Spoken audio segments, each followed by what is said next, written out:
Aqui na região de Washington, no Capitólio, os senadores democratas Bernie Sanders e Chris Van Hollen estão tentando bloquear um projeto de lei que, na prática, uniria as Forças Armadas dos Estados Unidos com as de Israel, um exército que já foi apontado pelo Tribunal Internacional de Justiça e também pelo Tribunal Penal Internacional por crimes de guerra graves e até genocídio na faixa de Gaza. Essa proposta permitiria que Israel tivesse acesso aos sistemas de armas americanos e também à computação quântica. E, para resumir bem, criaria uma estrutura para integrar tecnologias desenvolvidas em Israel ao processo de fabricação e aquisição de equipamentos dos Estados Unidos.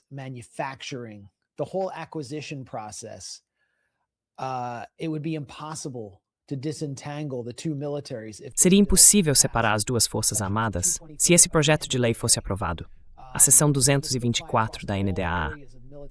E isso valeria para todas as áreas militares: sistemas autônomos, inteligência artificial, cibersegurança, biotecnologia, defesa antimísseis, todo o setor de defesa. A base industrial seria infiltrada e fundida com a de Israel. Na minha opinião, isso cria estrutura para um golpe militar. E quem votar a favor disso está cometendo um ato de traição.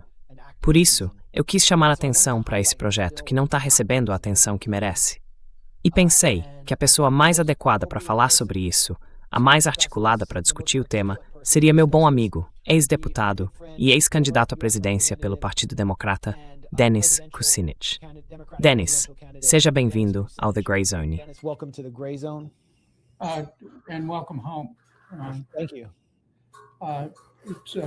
Bem-vindo de volta. Obrigado. É muito bom estar aqui com você. E você tocou em alguns dos pontos de preocupação sobre essa fusão planejada. O texto do projeto, que agora é a seção 219, mudou porque alguns outros assuntos que estavam no projeto original foram descartados. Mas essa seção 219 agora cria essa integração, que na prática é uma fusão, porque elimina duplicações. Pense nisso. Uma fusão corporativa clássica elimina duplicações, integra funções e gera lucro. Nesse caso, quem deve lucrar é Israel, por poder exercer influência direta sobre o que, infelizmente, vai se tornar um orçamento anual de US$ 1,5 trilhão na Lei de Autorização de Defesa Nacional de 2027, que está diante do Congresso neste momento.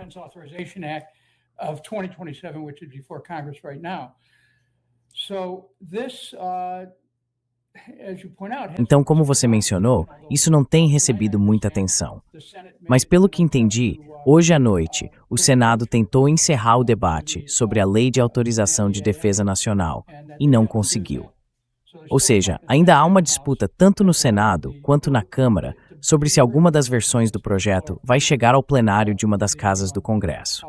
O que eles estão tentando fazer é uma fusão que, na prática, prepara o terreno para a guerra sem fim. E a gente sabe, e você provavelmente sabe melhor do que a maioria, o quanto essa cooperação já tem sido intensa, tóxica e até letal. Mas o que está em jogo aqui é uma fusão que atinge as áreas mais sensíveis do nosso país.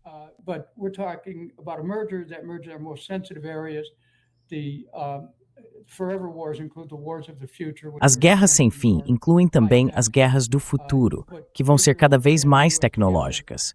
Quando você coloca Israel e os Estados Unidos juntos em guerras cada vez mais de alta tecnologia, o resultado inclui o genocídio. E olha, há uma exposição jurídica séria para os funcionários dos Estados Unidos, porque o que temos aqui é um envolvimento direto em genocídio, um envolvimento direto em limpeza étnica, um envolvimento direto em roubo de terras. E veja, não houve nenhuma revisão pública disso, não houve debates públicos separados, não houve audiências. Eles simplesmente empurraram isso adiante como uma forma de criar essa união, que aliás teve como principal autor Benjamin Netanyahu.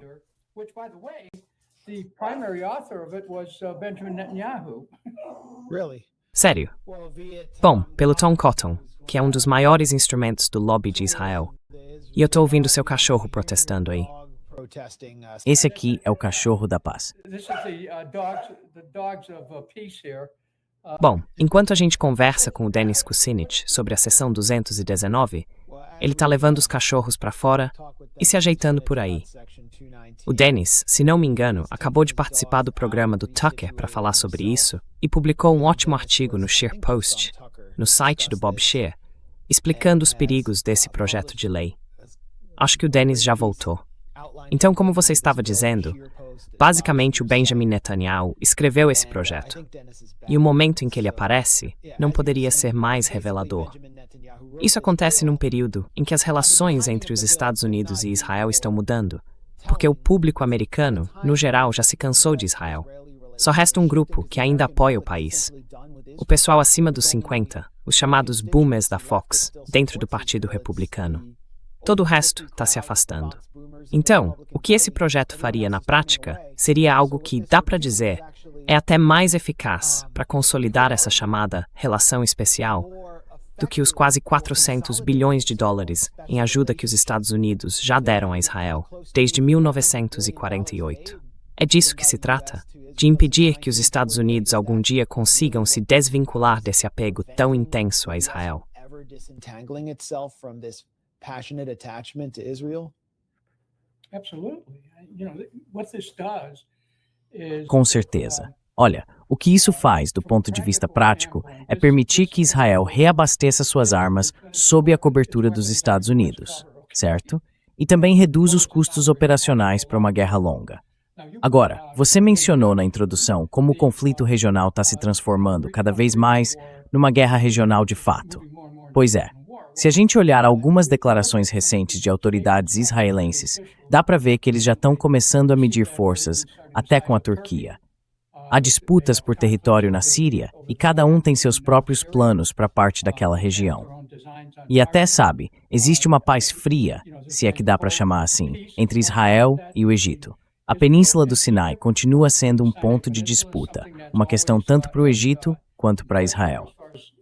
Egypt's concerned, or Israel's concerned. So I think that this proposal. Eu acho que essa proposta, na verdade, é um roteiro para uma escalada. A gente vai ter mais guerras. Se isso for adiante, é certo que a guerra no Irã vai continuar, porque o Netanyahu e o grupo dele veem isso como algo essencial para a eleição deles, só para manter o conflito vivo. E eu acho que a gente não vai ver só a continuação da guerra no Irã, mas também uma escalada no Líbano, mais limpeza étnica, mais envolvimento dos colonos e do exército israelense. Isso abre a porta para um pesadelo que já existe e cria uma aliança de mãos ensanguentadas que vai ser, para sempre, uma mancha na história dos Estados Unidos.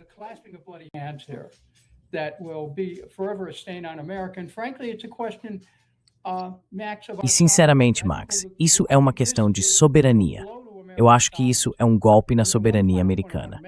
E tem mais uma coisa que eu quero dizer. Sabe, as pessoas da direita que talvez apoiem isso, não se esqueçam nem por um segundo que Israel tem conseguido transferir nossa tecnologia para a China. Então, do que a gente está falando aqui? Esqueçam o caso do USS Liberty. Esqueçam o que aconteceu na embaixada no Líbano, com os soldados que foram mortos em Israel. Israel tinha aviso prévio e por aí vai. E é com esse país que a gente quer fazer parceria. A gente não devia ter parceiros. Nossa soberania depende de ter interesses permanentes, mas não necessariamente amigos permanentes.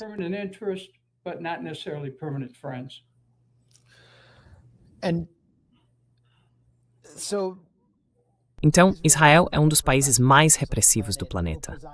Ele controla uma população ocupada que, entre o rio e o mar, já é maioria, e está testando suas armas nessa população para depois exportá-las, dizendo que foram testadas em campo. Isso inclui também a tecnologia de vigilância.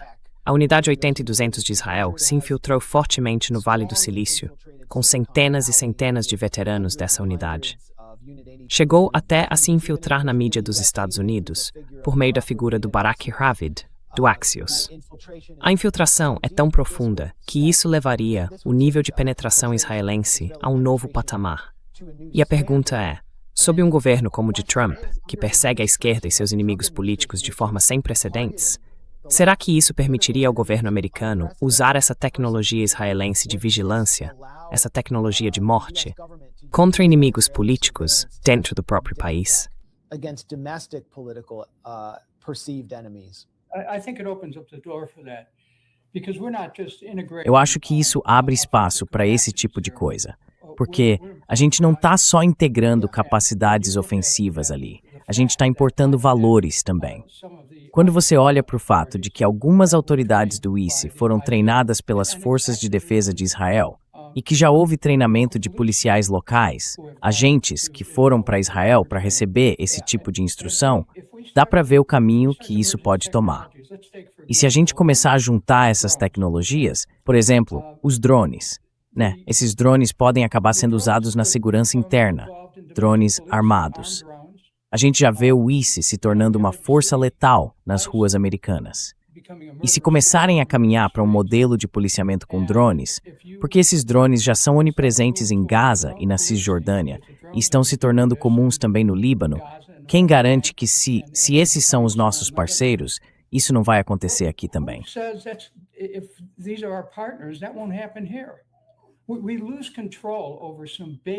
A gente está perdendo o controle sobre alguns princípios básicos aqui.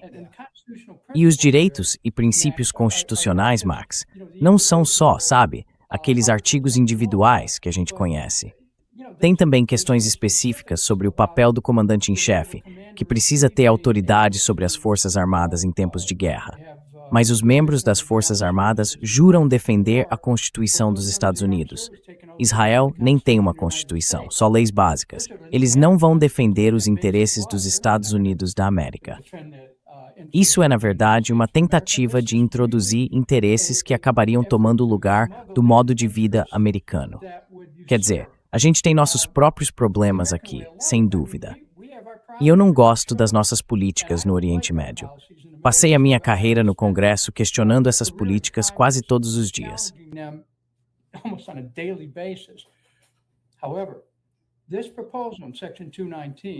Mas essa proposta, na seção 219, coloca os Estados Unidos e o governo de Israel juntos num esforço ofensivo comum.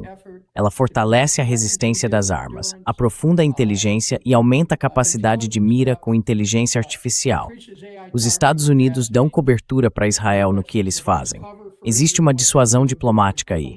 E os Estados Unidos, você usou essa palavra antes, ficam enredados na política israelense. Os inimigos deles viram ainda mais os nossos inimigos, e a América acaba virando um alvo maior. Não tem nada de certo nisso. Sabe, eu não sei se você lembra, mas quando eu era criança, e você é um pouco mais novo, eu olhava aquelas revistinhas em quadrinhos que tinham um desenho dizendo: encontre 10 coisas erradas nessa imagem. Pois é, aqui dá para achar 100 mil coisas erradas nessa imagem. É isso. Sim. É. Bom, outra questão seria usurpar a autoridade do Congresso sobre os poderes de guerra.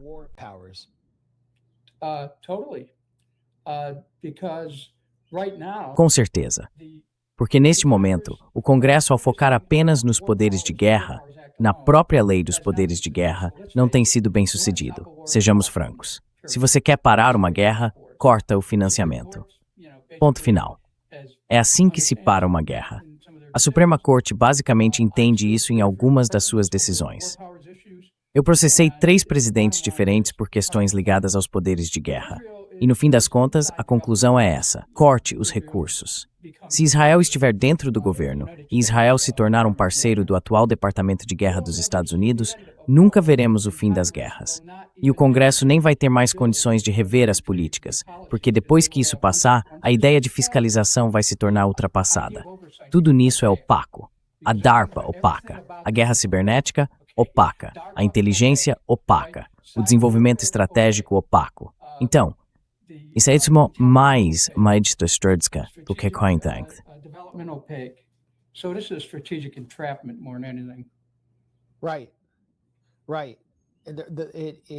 Certo. Certo. Isso torna praticamente impossível para o Congresso, ou para o cidadão americano, saber o que o Exército está fazendo.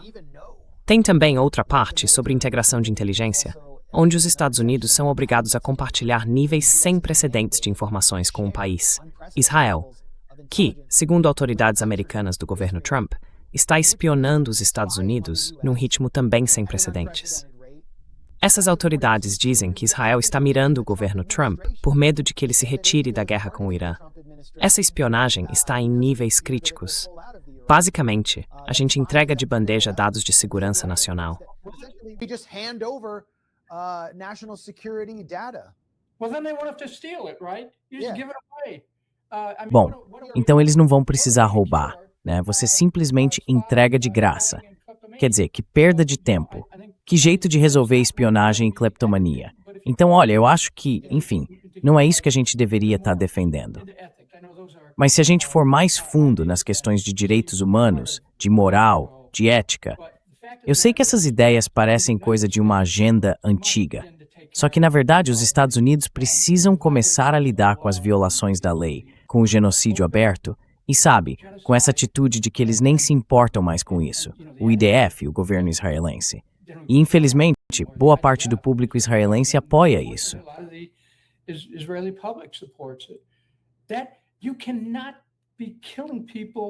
Você não pode sair matando pessoas por todo o Oriente Médio achando que isso não vai ter consequência. Vai sim, vai chegar até os Estados Unidos. Essa ideia de que aquilo é lá e aqui é aqui, não, de jeito nenhum. Isso vai acabar afetando a vida de cada pessoa neste país. E esse é mais um motivo pelo qual a gente precisa parar com isso e começar a fazer perguntas sérias.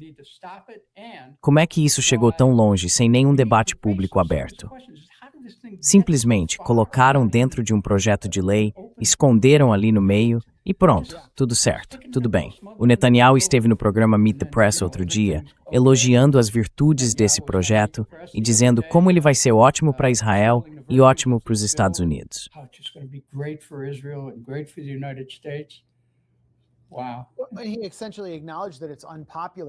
Ele basicamente admitiu que isso é impopular, mas que precisa ser enfiado goela abaixo do público americano, só porque seria pelo bem maior. Eles não percebem o que estão perdendo ao se integrar com esse exército genocida, que vive em estado permanente de guerra, travando uma guerra em 8 frentes. E segundo as próprias palavras de Netanyahu, a 8ª frente é os Estados Unidos. A gente precisa ser doutrinado, criminalizado e censurado até se submeter. Então, em que ponto está o projeto, com Sanders e Rand Paul trabalhando para encerrar o debate?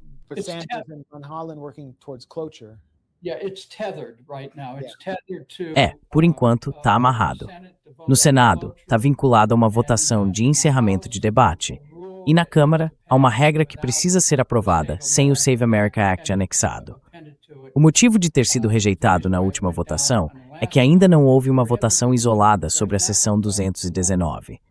A administração e as lideranças do Congresso garantiram que isso não acontecesse.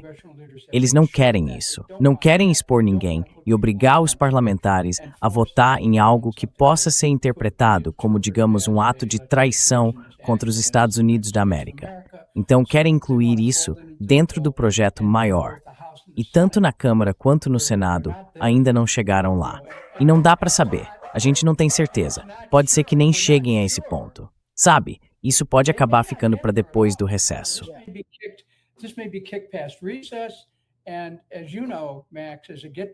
E como você sabe, Max, quanto mais a gente se aproxima de uma eleição, mais os políticos ficam com medo de correr riscos. E não é só nesse assunto, tem vários outros que a gente nem conhece, em que as pessoas dizem, não sei, vamos esperar passar a eleição. É daí que vem a pressão agora. E eu acho que o público, qualquer pessoa que esteja preocupada com isso, e todo mundo deveria estar, porque isso tira a nossa soberania e a nossa capacidade de decidir o que é melhor para os Estados Unidos, e não para outro país. Deve ligar para o seu deputado, para o seu senador, e dizer, olha, vote contra o NDAA. Vote contra tudo, se esse trecho estiver incluído. Porque esse trecho enfraquece o nosso país.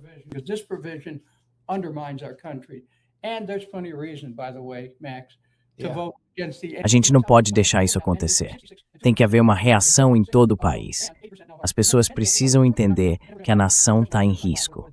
E isso não é exagero. É um fato. Não é que o céu está caindo, é que ele está chegando mais perto da gente.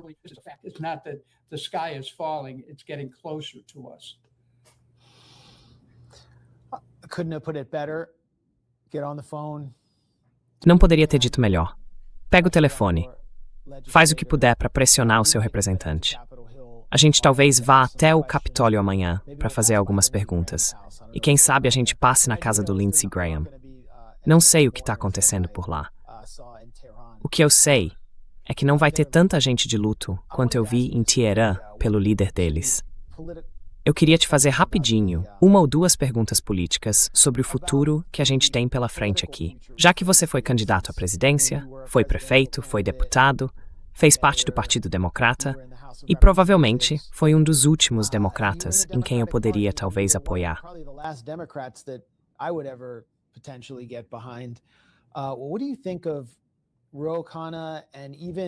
O que você acha do Ro Khanna e até do Rahm Emanuel, que perdeu parte do dedo num acidente de cozinha em Israel enquanto era voluntário nas forças israelenses, adotarem uma postura bem mais dura em relação a Israel e defenderem algum tipo de reorientação na relação entre os Estados Unidos e Israel?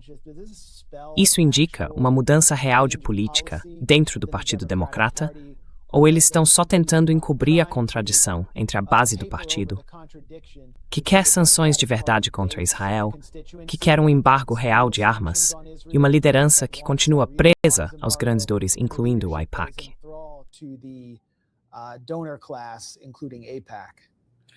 Olha, sabe, você mencionou duas pessoas diferentes. Sim, eles são bem diferentes. Eu trabalhei junto com o Rahm Emanuel. I think I understand him very well. He is one Acho que entendo ele muito bem. Ele é um dos políticos mais habilidosos que eu já conheci. Ele é realmente esperto, mas isso não é exatamente um elogio. O que eu quero dizer é que ele consegue sentir o clima de uma sala melhor do que a maioria das pessoas. Ele teve muito sucesso ajudando a orientar o Clinton e outros ao longo do caminho. Ele tem um instinto político muito forte, então percebe para onde as coisas estão indo. Mas sabe, tem essa questão do passado dele, e ele teria que defender as posições que já assumiu. E eu acho que isso seria um pouco difícil para ele, do jeito que o Partido Democrata vem mudando ultimamente.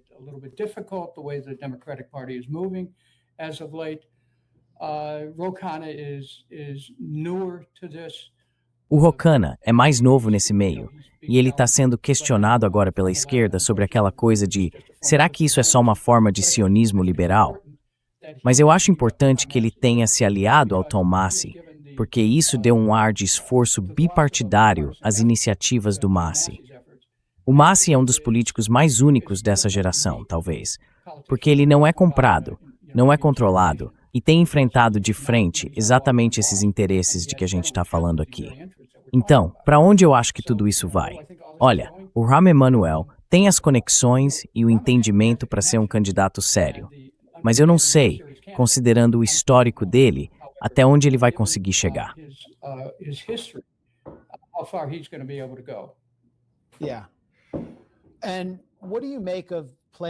Certo. E o que você acha desses planos? Ou melhor, dessas conversas, do Tucker Carlson e de outros sobre a criação de um possível terceiro partido? A ideia seria unir partes do eleitorado republicano e democrata que estão cansadas de ver os Estados Unidos subordinados a Israel e de ver a integração das Forças Armadas Americanas com as de Israel, além de se oporem à enorme expansão dos centros de dados. Há muitas outras posições que ultrapassam as divisões partidárias e que poderiam ser defendidas dentro de um terceiro partido. Existe até a possibilidade de atrair figuras como Tom Massie, Marjorie Taylor Greene e até o Ro Khanna, que já demonstrou alguma simpatia por essa ideia. Você participaria de alguma iniciativa desse tipo nas eleições de 2024?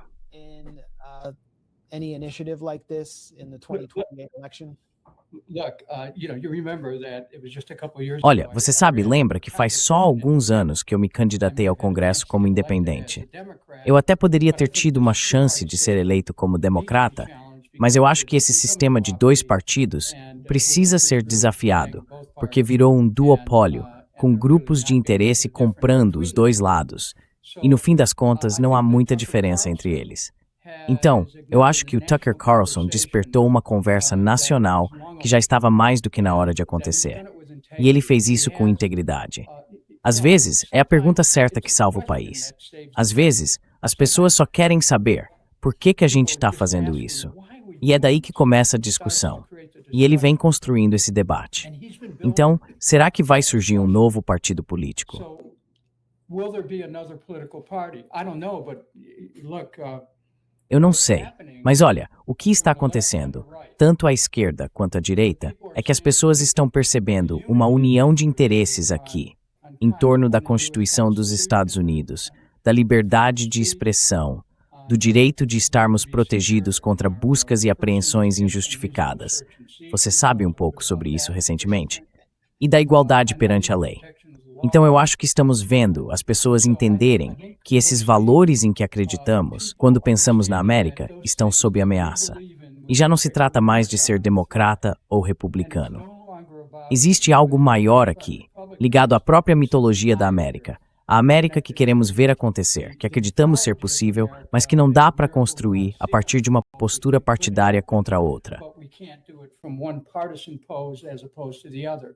So I think the polarization that is characterized. Eu acho que a polarização que marcou a nossa política na última década, ou até mais, está começando a dar sinais de mudança. A gente começa a ver uma aproximação de certos interesses que atravessam as linhas partidárias, e isso pode acabar resultando num movimento independente, não necessariamente um novo partido. Pode ser um movimento independente, com figuras que talvez venham de alguns dos nomes que você mencionou. Então, eu diria para ficar de olho nisso, porque a gente pode ver não só desafios fortes dentro dos partidos, mas também, se esses desafios não conseguirem derrubar os interesses já enraizados, pode haver um movimento de entrada e saída do sistema partidário. E o ano de 2028 pode acabar sendo um dos mais voláteis em termos de eleição, talvez o mais imprevisível desde 1968. Mas, falando de política partidária, as máquinas políticas podem estar mais vulneráveis agora do que estavam quando Ross Perot entrou em cena e colocou a questão do comércio como seu grande tema. The economics of trade his issue. And Yeah. so yeah, I mean, do I have hope that we can get Então through sim, this? Yes. quer dizer, eu tenho esperança de que a gente consiga superar isso? Tenho. Mas existe essa questão de parar a escalada dessas guerras. Se esse governo continuar jogando bombas em áreas próximas de instalações nucleares no Irã, e não são instalações de bomba nuclear, são usinas de energia nuclear. E olha, eles já lançaram uma perto de Bushehr. Se continuarem fazendo isso, podem provocar algo que saia do controle muito rápido. A gente não tem garantia de segurança aqui, neste país, à distância, se continuar participando da disseminação de morte e destruição por todo o Oriente Médio e pela região mais ampla. Então, sabe, a nossa política precisa evoluir e abandonar essa ideia de que é possível alcançar a paz por meio da guerra. That we can achieve peace through war. Yeah. This is, we need to have. Sabe, a gente precisa ter uma política de força por meio da paz, e não essa ideia de paz por meio da força. E entender que os Estados Unidos não podem mais fingir que ainda são o campeão e o rei de um mundo unipolar. A multipolaridade do mundo se consolidou com muita força e está acontecendo, principalmente na economia. Nossa situação econômica hoje é bem frágil. Nossos títulos estão perdendo valor, muita gente está se desfazendo da moeda americana e o yuan começa a se tornar a base do comércio de energia. Olha, a gente devia se preocupar com isso, porque todo o nosso modo de vida depende dessa expansão econômica. E tudo pode desabar se continuarmos insistindo nessas guerras. And it could implode if we keep pursuing these wars. I think the impact of the war Eu acho que o impacto dessas guerras está começando a devastar a economia dos Estados Unidos. E não é só a guerra com o Irã, ou o fechamento e as interrupções no Estreito de Hormuz. A guerra por procuração na Ucrânia, que parece não ter fim, e a escalada promovida pelo Trump estão fazendo o preço do petróleo disparar. Isso está contribuindo para o preço altíssimo do barril de Brent agora. Esses ataques de drones contra instalações de petróleo na Rússia, a escassez de petróleo por lá. O público americano não está sendo informado de que essas guerras neoconservadoras estão afetando o bolso deles, o preço que pagam na bomba e até as preocupações básicas do dia a dia na mesa de casa. E eu acho que esse poderia ser o papel de um movimento independente ou de um terceiro partido que una diferentes correntes políticas. or a cross-partisan third party. I think what an independent movement needs to do is set Eu acho benchmarks. que o que um movimento independente precisa fazer é definir certos critérios para os candidatos e dizer para as pessoas: não votem neles se não cumprirem esses critérios. É por isso que eu disse que a Kamala Harris precisa perder, porque ela apoiou o genocídio. A mensagem tem que ser clara. Se você apoia isso, a gente vai se afastar. E a gente precisa se manter firme nesses princípios. Então, basicamente, é um movimento baseado em certos valores, que se recusa a cair nas manipulações da guerra cultural, aquelas que sempre tentam dividir e empurrar as pessoas a votar nesses candidatos pró-guerra, neoliberais, corporativos e enganadores. É isso que eu gostaria de ver. E eu adoraria ver você fazendo parte desse movimento. Love to see you be a part of that. I intend to be, Eu pretendo ser. E o lugar de onde eu venho é de questionar toda essa ideia de que a guerra é necessária. A guerra não é inevitável. A paz é que é inevitável. Quando a gente começa a explorar a ciência das relações humanas e a enxergar as outras pessoas como nossos iguais, entendendo que todos estamos conectados, somos interdependentes, estamos interligados, a visão muda. Não se trata de um mundo só, mas de entender que existem pessoas como nós em todas as partes do planeta. Pessoas que têm as mesmas aspirações que nós temos, por nossas famílias, por quem amamos, por nossos amigos, por comunidades sólidas, por moradia, por educação, por ver nossos filhos florescerem. E quando a gente vê essas crianças e famílias sendo devastadas, sendo mortas em massa na Cisjordânia, em Gaza, no sul do Líbano e também no Iêmen, isso é devastador. in South Lebanon and beyond, in Yemen, what are we about? I mean, we have Do que a gente está falando, afinal? Quer dizer, entramos numa época que destrói as próprias bases das leis que existiam para proteger a humanidade dessas mesmas coisas. Sabe, quando você vai ao Congresso, ali em volta da Câmara dos Deputados, tem todos aqueles legisladores famosos, né? Moisés, Hammurabi e por aí vai. Mas agora a gente está corrompendo todos os princípios morais que sustentavam essas leis. E se a gente não tem mais nada disso, então, sabe, as pessoas começam a justificar assassinatos em massa numa escala que o mundo nunca viu. E a gente pensa, isso não pode acontecer. Pode sim, está acontecendo, na verdade, agora mesmo. Está acontecendo. Centenas de milhares de palestinos foram assassinados. It's happening. Hundreds of thousands of Palestinians have been murdered. And it's hard, I will tell you, I don't know. É difícil, vou te dizer. Não sei como é para você, posso imaginar. Mas para mim, quando eu acordo todo dia de manhã, não passa um dia sem que eu pense no fato de que nesse exato momento, alguém está sendo morto em outro país com recursos que vêm dos Estados Unidos da América. A América precisa mudar sua posição no mundo. A gente precisa tentar se tornar uma influência benigna. Não de novo, mas realmente se tornar uma influência benigna. E a gente ainda não chegou lá. Coisas como essa tentativa de fusão entre os exércitos de Israel e dos Estados Unidos seriam, sinceramente, o prego no caixão da nossa liberdade e da nossa soberania. E nos colocariam num caminho que parece uma refilmagem do filme Minority Report, ou algo assim. We're a remake of the movie Minority Report or something. Yes. As if it isn't already bad. Sim, sim. Como se já não fosse ruim o bastante. A seção 219 é um câncer. É preciso prevenir o câncer. É assim que eu vejo. E quando ela for aprovada, todos os piores alertas que o Dennis Kucinich fez hoje à noite vão se concretizar e nós vamos pagar o preço. Então façam o que puderem para evitar que isso aconteça, para impedir que esse câncer se espalhe ainda mais pelo corpo dos Estados Unidos. Dennis Kucinich, ex-deputado, ex-candidato à presidência, talvez até um possível futuro candidato, não sei. Mas com certeza, um verdadeiro servidor do povo e um lutador pela liberdade. Obrigado por estar com a gente aqui no The Grey Zone. Thanks so much. Muito obrigado, Max Blumenthal. E obrigado a todos que se importam com o nosso país. Muito obrigado. Thank you.